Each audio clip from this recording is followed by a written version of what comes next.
Dear students, welcome to the Social Life channel. Today we are going to discuss chapter number 5 of class 5th. The name of the chapter is Greenland, the land of ice and snow. So let us start the chapter. Before starting, I would like to tell you the learning objects of this chapter. Means what are the things we are going to learn. So we learn the location of and climate of the Greenland. Another thing, its vegetation and wildlife, its people, and its agriculture and industry.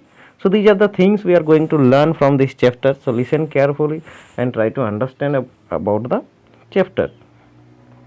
Greenland is a largest island. Greenland, keep in your mind, Greenland is a name of a country, and this is the largest island in the world. In area, according to area, if you see, the Greenland is the largest island in the world. And you know that island, what does it call island? Island किसको बोलते हैं? Which landform is covered by all the covered by water all the side, so that's called island. You have learned already. So this is the largest island in the world, that is not a continent. But don't keep in your mind, this is not continent, it is a self governing province of Denmark. Okay, so its capital is Nuuk, earlier known as, पहले इनको क्या बोला जाता था, Godthep. Okay, so the first European who visited Greenland was explorer called Erik the Red. Okay, Erik the Red जो explorer, वो जो पहले ग्रीनलैंड में गए थे और उन्होंने ग्रीनलैंड विजिट किए थे. He gave the island its name Greenland. Okay, so now we'll discuss the climate of the Greenland. The Arctic Circle passes through the southern part of the Greenland. As we know, the Arctic Circle is passes through it. So Arctic Circle means, after the Arctic Circles what? It's come under frigid zone.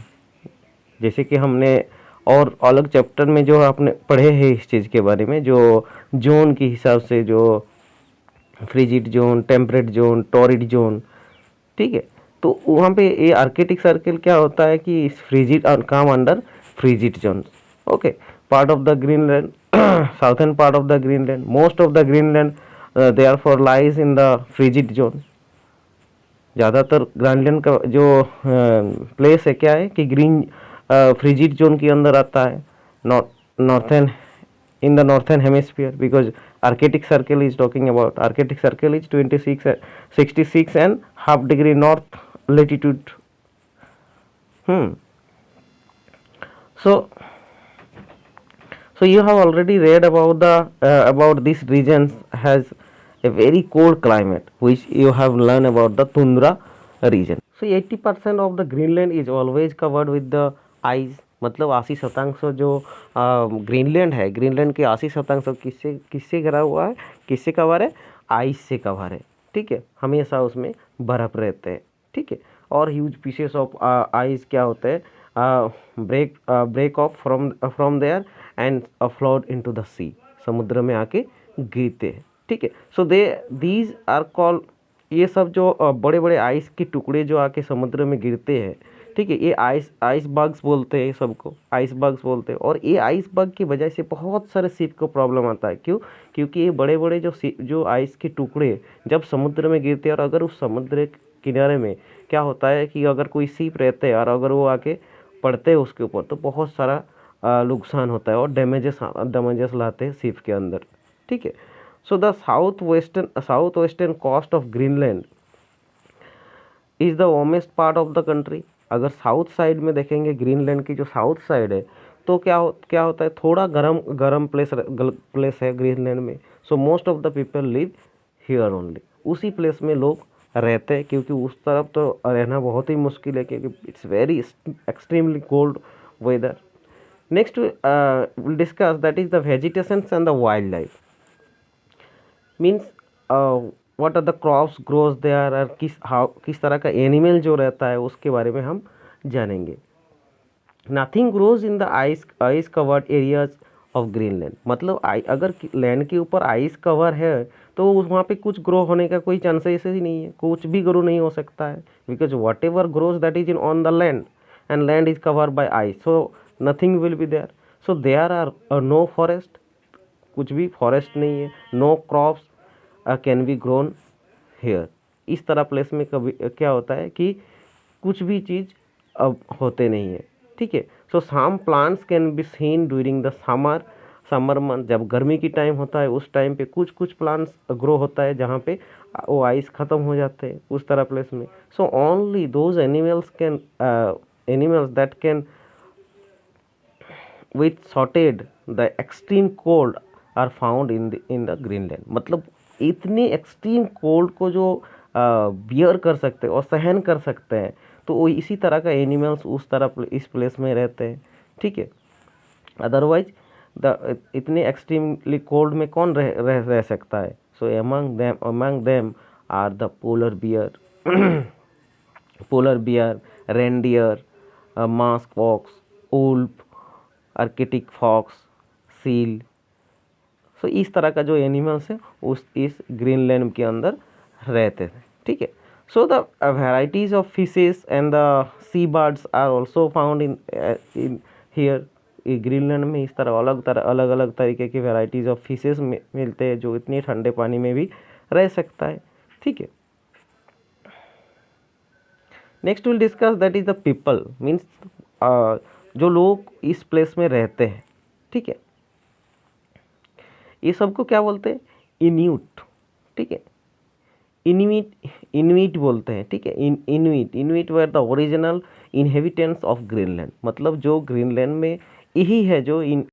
So next will discuss the people of Greenland. The Inuit, okay, were the original habitants of the Greenland. अगर देखते हैं कि Inuit people जो है वो क्या होता है कि ग्रीनलैंड की ओरिजिनल इनहेबिटेंट्स जो लोग रहते हैं। सो दे आर मेनली हंटर्स। ये सब लोग क्या होता है कि मेनली हंटर्स होते थे, किसी और एनिमल्स को मारते थे। And live by fishing and hunting animals found in the region. उस रीजन में जो ग्रीनलैंड में जो भी एनिमल्स और फिश मिलते थे वो सब मार के वो लोग अपना जीवन जो है अतिवाहित करते थे। So the skin of animals जो है are used for make clothes. वो लोग वही स्किन में जो स्किन की एनिमल की स्किन को यूज करके क्लॉथ्स बनाते हैं। The fat is use to fuel, use करते थे फैट को, एनिमल्स फैट को क्या फ्यूल के हिसाब से यूज करते थे to make cloth.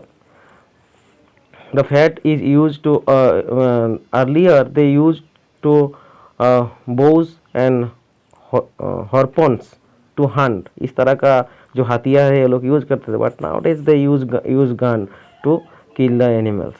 So in the past the unit were the nomadic. past में अगर हम देखते हैं कि जो ये लोग है कि nomadic थे, एक प्लेस से अलग प्लेस एक प्लेस में स्थायी बसवास नहीं थे इन लोगों के, ओके। एक प्लेस में अगर खाना वहाँ पे इतना ज़्यादा अवेलेबल नहीं है, ख़त्म हो गए, तो किसी और प्लेस में जाके बैठते थे और वहाँ पे अपना हंटिंग करते थे।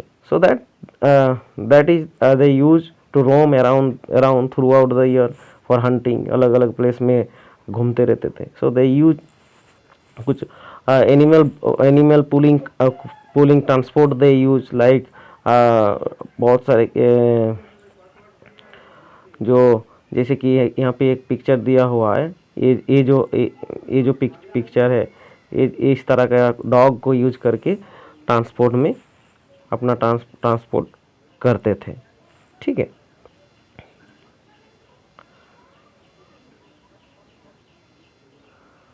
So while roaming around, the unit used to live in temporary houses. वो लोग क्या करते थे कि टेम्पोररी हाउस बनाते थे, उस हाउस में रहते थे। Made of the blocks of ice, इसी तरह ब्लॉक्स ऑफ आइस से बना हुआ घर जो घर बनाते थे और उस घर में रहते थे। So we call these houses as igloo. You have studied about this, yes or no? Igloos बोलते थे। So however to the Inuit igloo meant a house. Igloo का उनके लिए क्या है, इग्लू जो है उनके लिए हाउस थे। Made of weather it's made of ice, ये आइस से ही बनते थे, वुड और bricks. So in the summer the you not move into the leather tent.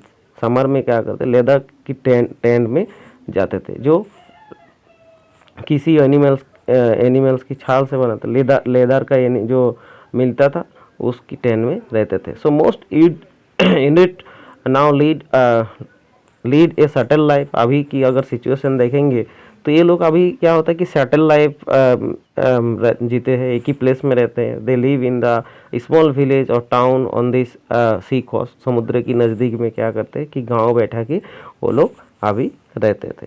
सो दे रहते हैं, ठीक है. So they gave on hunting trips. कभी कभी क्या करते हैं वो लोग हंटिंग ट्रिप्स करते हैं एनिमल्स को मारने के लिए, व्हिच में लास्ट फॉर सेवरल डेज. बहुत लंबा टाइम वो लोग हंटिंग के लिए निकलते हैं. They have first motorized sled, जो डॉग पहले पुल करते थे आइस के ऊपर, इस तरह का ट्रांसपोर्ट को और मोटराइज्ड किया, मतलब उनको मोटर के साथ सेट किया गया. Use motor boats for fishing, कुछ मोटर बोट्स यूज किया फॉर फिश पकड़ने के लिए. So the people wear clothes made of animal skin of for.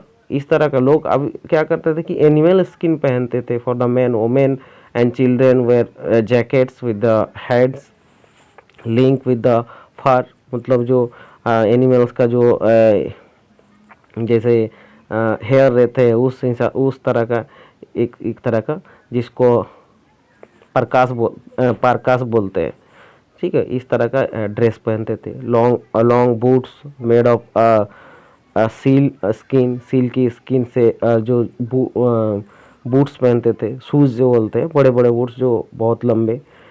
Skin keep their feet warm in the snow. So snow में भी उनका जो पैर जो है वो गर्म रखने के लिए इस तरह पहनते थे shoes.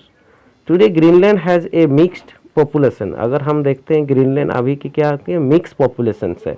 Most of unit and European and unit क्या होता है, मिक्स हो गया. The total population is only about 56,000 और less than the population of even a small town in India. मतलब अगर कंपेयर करेंगे इंडिया के एक छोटा सा टाउन सिटी के बारे में और टाउन के बारे में, सो ये उससे भी कम है. सिर्फ और सिर्फ 65,000 people live in the Greenland country. Okay, so almost entire population lives on the south western coast, जो थोड़ा सा वार्म है, गर्म ज़्यादा है, थोड़ा सा गर्म है. उस बिल्कुल आइस कोल्ड टेम्परेचर से, जो फ्रिजिड जोन के अंदर आता है, उससे थोड़ा साउथ साइड थोड़ा वार्म है, तो इस प्लेस में रहते हैं. There are towns with modern facilities. अभी बहुत सारा मॉडर्न फैसिलिटी के साथ टाउन बने हैं, such as electricity, permanent houses, schools, hospitals, इस तरह का चीज़ें बन गए हैं. The capital New York is the biggest town in a population of about 15,500. एक सबसे बड़ा टाउन है जिसमें सिर्फ 15,500 लोग रहते हैं, ठीक है. Okay, at last will discuss the agriculture and industry of Greenland. So you understood the climate condition and weather and climate condition of Greenland. Now fish, without you can't any other things, because there are nothing to make industry, yes or no. So fish processing is the major industry in the Greenland का जो है क्या है कि fish processing जो है वो major industry है. और इस तरह प्लेस में जहाँ पे लोग बहुत ही कम रहते हैं, इस तरह प्लेस में इतनी ज़्यादा लोग भी मतलब जाना नहीं पसंद करते हैं. तो very small number of sheep raise in the south and west coast में बहुत कम लोग जाते हैं. A very small part of land in the south west side is suitable for the agriculture. मतलब कहाँ थोड़ी बहुत कुछ एग्रीकल्चर कर सकते हैं जो साउथ वेस्ट साइड की जो कंट्री है, कंट्री के साउथ वेस्ट साइड में थोड़ी जहाँ पे बर्फ़ हमेशा आइस नहीं रहता है, और वहाँ पे कुछ कल्टीवेशन कर सकते हैं। एंड सब vegetation such as potato are grown in this region. So this is the chapter about it. I hope you have understand. Thank you for watching the video.